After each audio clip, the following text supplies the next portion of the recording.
Hi, and welcome to the first video in a series in which we are looking at the suffering of Jesus. I'm recording this around this time of the year when churches all over the planet remember Jesus' last visits to the city of Jerusalem, and he would not leave there alive, and what happened afterwards. So I hope these are helpful to you. So we're going to begin with looking at Jesus' entry into Jerusalem, and he'll go back and forth for a couple of days, but eventually he is killed, and then there's a very powerful aftermath ending to those events. So once again, welcome. Thanks so much for joining in. My name is Michael Venema. So I'm reading from Mark chapter 11, and we're going to use Mark as kind of our guide through Jesus' final days of his earthly mission. Mark's is not the most detailed account, so we'll plug into a few other verses from some of the other versions of Jesus' life. They all coordinate very well together to present a very rich picture of Jesus and his actions. But we're going to follow Mark just because it's kind of short, a little easier for us for most people to access. So I'm using a version of the Bible called The Message, and I often say that I like using The Message because I think it captures some of the dynamism of the biblical stories. There are other translations which focus a lot on being very accurate, and that's also very, very important.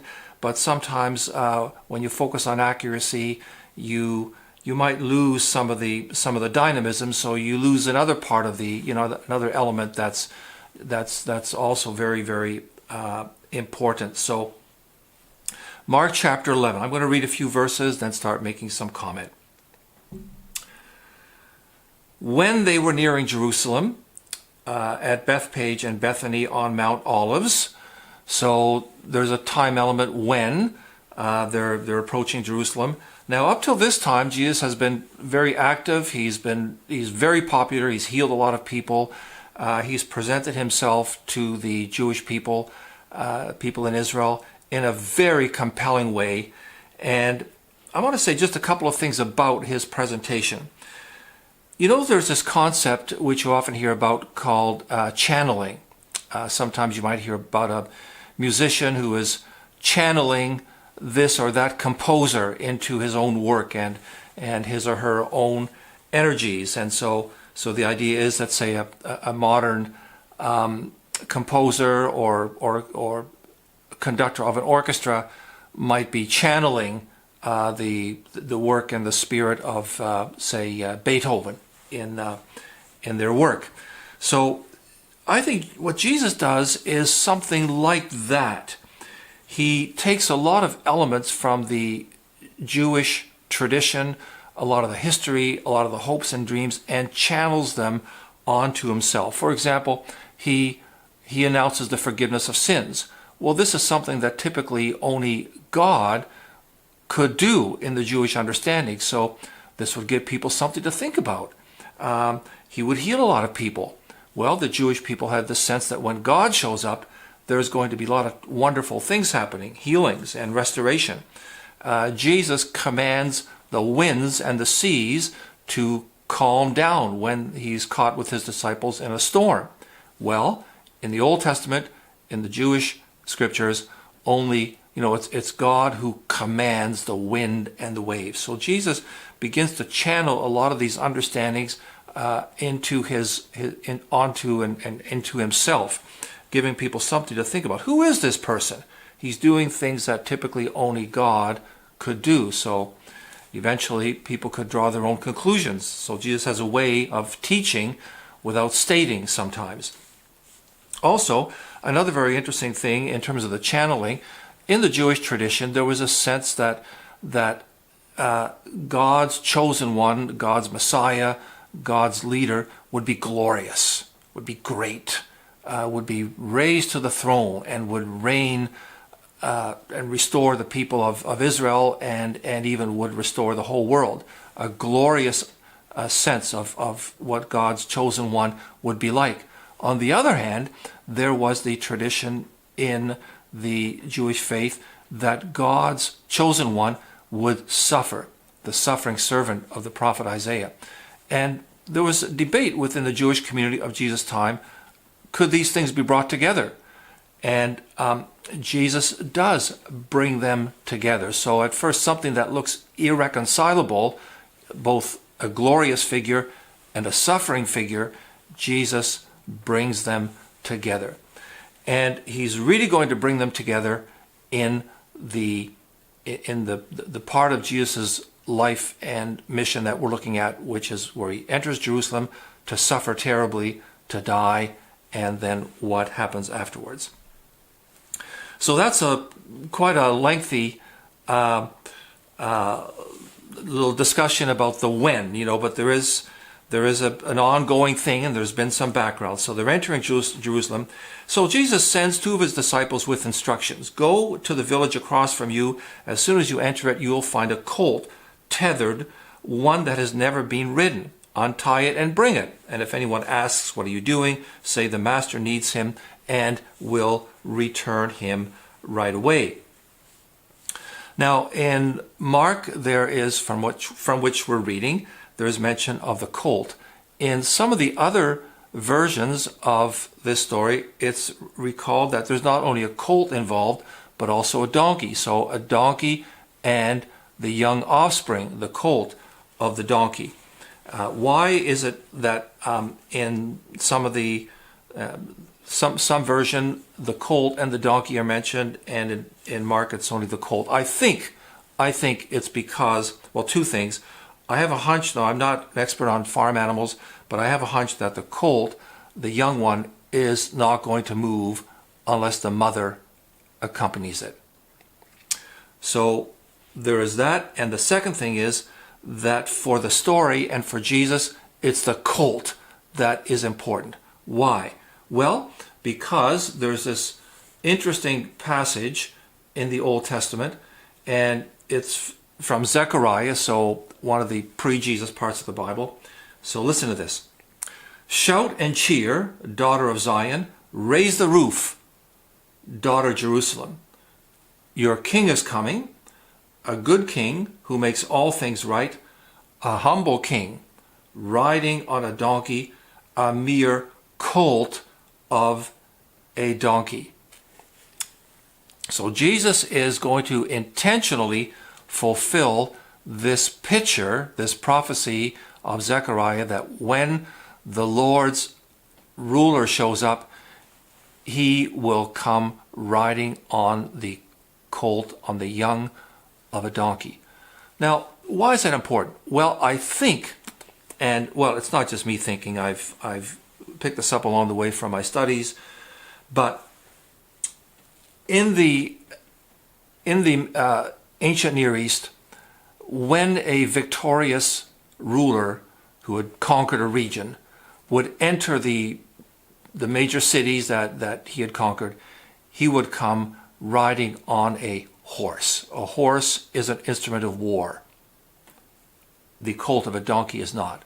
So the idea is that God is not going to come in the same way that these kind of power-hungry rulers, military folks might do, but God's going to, he is going to lead his people, but not through war and violence, but in a different way. So this is very important, that God's chosen one is not like the kinds of rulers we typically see in our world. So anyway, the disciples find this colt and they untie it, and some of the people are asking, "What are you doing?" And the disciples replied exactly as Jesus had instructed, and the owners left them alone, and they brought the colt to Jesus, and they spread their cloaks on Jesus. They don't have a saddle, but they spread their cloaks on the colt, and Jesus mounts it. So then they are entering Jerusalem. Now this is a very interesting time in Jerusalem because it's the time of the Passover celebration. Now the Passover is the most important annual celebration of the Jewish people. Then, and I believe now also, because the Passover is the celebration of God truly starting to bring the Israelite people, the Jewish people, together as a community, because he rescued them from the cruel slave masters in Egypt many, many years earlier. So this would be a celebration of God establishing the Jewish people as a community of people embraced by his enduring covenantal care. And so then after the people were freed from Egypt, they traveled on and eventually settled in the land of Israel. So the Passover is the beginning of the Jewish people. I mean, there's earlier beginnings too, but this is a key one where God really and rescued his people and embraced them as the people that he would guide and protect and bless for a long, long time. So the Passover celebration, very important. There are tens of thousands of pilgrims in the city of Jerusalem. They've come from all around the Mediterranean area, Asia Minor, and so forth. And they're all there. And Jesus, of course, by now is popular. He's healed a lot of people. He's traveled through Israel several times, visited many towns and villages. His reputation is enormous. So people are watching him. And when he comes entering in a way that the people would recognize from this picture in Zechariah, they respond with jubilation and happiness, because finally, at last, maybe God is going to free them from the cruel hand of the Roman oppressors who are now occupying Israel and who the Jewish people hate. So they burst out with words of praise. Hosanna, blessed is he who comes in God's name. Blessed is the coming kingdom of our father David. Hosanna in the highest. Now these expressions are rooted in two things. One of them is that some of the words are a direct quotation from Psalm 18, one of the poems in the Bible, a poem of praise to God. So blessed is the one who comes in God's name. And then also this expression, blessed the coming kingdom of our father David. So the idea was that, David was the most famous of the past Israelite kings. So Jesus is seen by the people as one who's going to restart the dynasty of David, so to speak. He's going to reestablish the throne, the rulership of David, and this will bring on a blessed time for the people of Israel. So hopes are high. Jesus has done great things. He enters the city of Jerusalem intentionally in a way that lines up perfectly with the words of Zechariah, and he's entering the city praised by the people.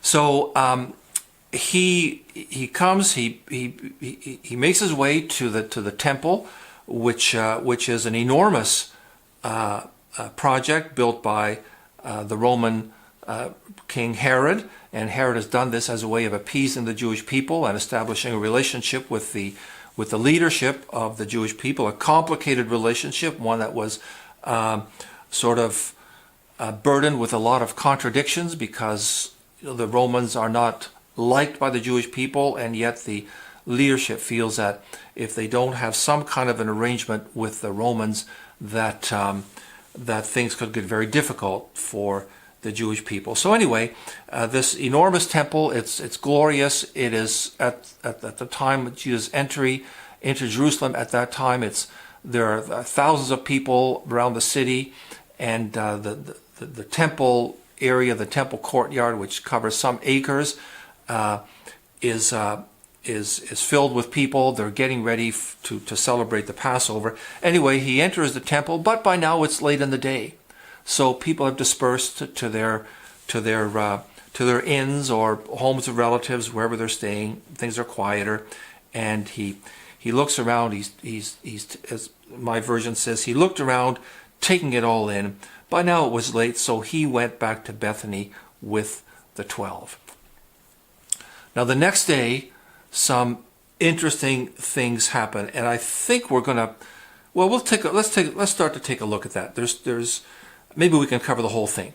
So Jesus ends up going back the next day with his disciples, and on the way they see a fig tree. So Jesus goes up to the fig tree. It's in the morning.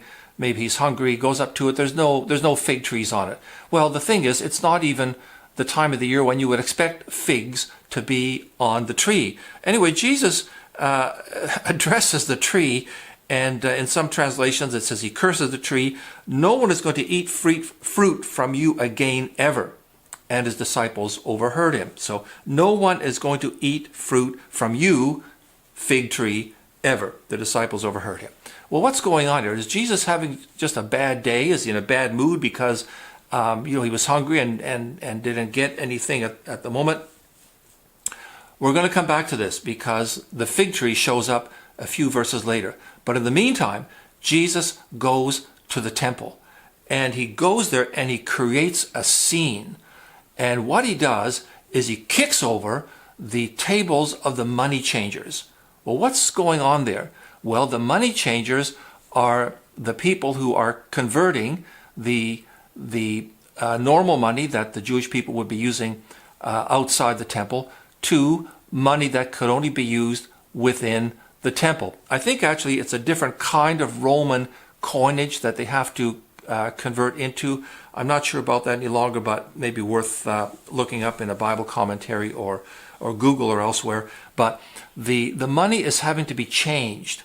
Now, a couple of things.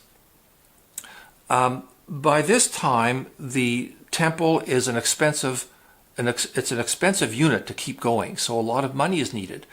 The Jewish leadership had changed a once-in-a-lifetime temple tax to an annual tax. So it's very hard on the Jewish people. But now also when they come for the Passover feast to buy animals, so that they'll have something to sacrifice during the Passover celebration, when they come to buy some animals, they first got to change their money. They have to change it to this more expensive coinage. Also very hard on the Jewish people who typically are not wealthy, but there's a lot of poverty there. So Jesus does not like this, and he kicks over the money changers' tables, and he says, my house, the house of God, was designated as a house of prayer for the nations, and so instead of allowing it to be a house of prayer for the nations, you leaders have made it a hangout for thieves.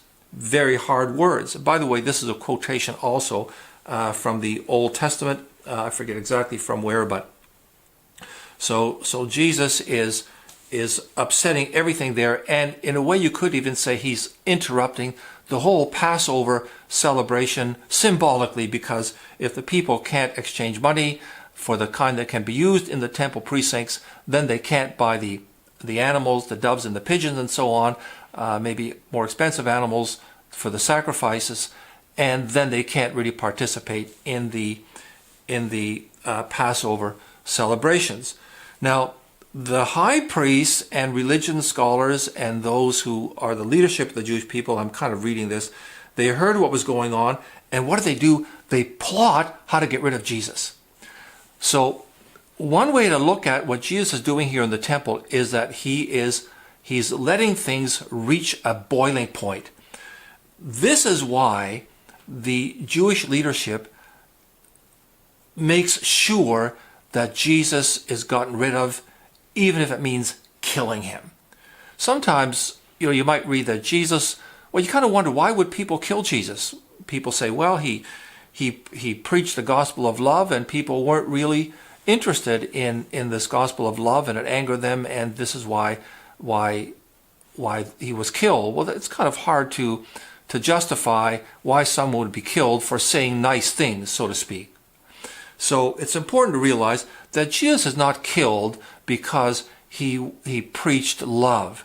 He's killed because he offends the temple tradition, the tradition that the Jewish leaders were trying to, well, they're renewing it, and they want to make it carry on. They're doing this in good faith. They think it's very important for the Jewish people to carry forward with these, but Jesus says he's got some very harsh words anyway, and actions about everything that's going on in the temple. So we're going to get back to the next morning, because Jesus and the disciples see the fig tree, and the disciples pointed out that the fig tree is still there, but what's happened to it? It has withered. It's died. So I promised we'd get back to the fig tree. So here's how it works. The story of Jesus offending everything going on in the temple, the story of Jesus kicking over the money changers' tables and causing a big scene, is a kind of a story of Jesus condemning the temple. Its days are done. And it's sandwiched between the fig tree, seeing the fig tree the first time, cursing it, and seeing the next day that the fig tree is withered. So what Jesus does to the fig tree is an illustration of God's message, of Jesus' message for the temple. The temple, the days of the temple are done. The temple is a place from which people can no longer find good fruit to eat, just as Jesus did not find fruit to eat at the fig tree. So you see how this works. What happened to the fig tree is Jesus is illustrating that the temple is like that fig tree. It has become a dead tradition, no longer capable of feeding the Jewish people, and fit only to be done away with. So that's where we'll end things for now. The chapter's not over. There's a lot going on in all these chapters, and I don't know how much we'll be able to cover in just the 5 or 6 videos in this series, but we'll do as much as we can. We'll definitely spend time at Jesus' death and what happens afterwards, because that's really the core. Anyway, I hope this has been helpful, and I will see you next time. Bye-bye.